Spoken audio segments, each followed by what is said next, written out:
माझा ज्यावेळेस मुलगा पाळण्यातून पडला होता खाली, त्यावेळेस मी त्याला सोलापूरमध्ये नेलं होतं.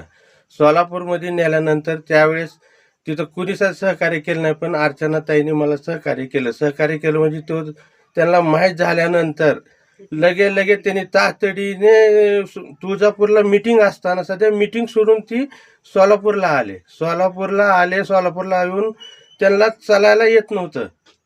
तरी त्यांनी 3 मजल्या पायऱ्या वर चढल्या. वर चढून त्यांनी माझ्या मुलाची विचारपूस केली.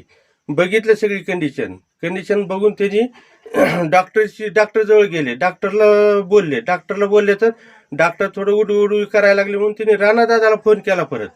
राणादादांनी बोलले पुन्हा त्या डॉक्टरला. त्यांनी म्हणले हा माझा घरचा पेशंट आहे, गावचा पेशंट म्हणले नाहीत त्यांनी त्यावेळेस मला तर मी माहीत बी नव्हतं की मुस्तफा बशीर कबीर हा कोण आहे. तरी सध्या ताईंनी तिथं येऊन घरचा पेशंट म्हणून तिथं सगळ्या गोष्टी सांगितल्या. त्यांनी म्हणले ह्या पेशंटची तुम्ही पैशाची सध्या काळजी करू नका, फक्त बघा की ही पेशंट कसाही होईल. नसल होत तर मामाला सांगा, आम्ही दुसऱ्या दवाखान्यात नेऊ. पण तरी त्यांनी म्हणले की बाबा नाही, हा क्रिटिकल पेशंट आहे, त्याला हलवता येत नाही. मग ताईने म्हणले बा त्यांची काळजी कसलीही करू नका. मग आमचे नशीब खराब होते की आमचा मुलगा राहिला नाही.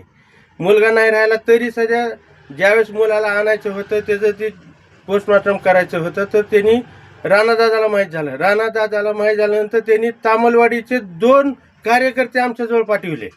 2 आमच्याकडे कार्यकर्ते पाठवून दिवसभर ते कार्यकर्ते तिथं होते. आम्ही जेव्हा सोलापूर सोडलं तेव्हा त्यांनी ते कार्यकर्ते तिथले गेले. म्हणजे बघा, सर्वसाधारण माणसाचा जर एवढा विचार करतात राणादादा, तर मग राणादादाचा का आपण हे तिरस्कार करायचा? त्याच्या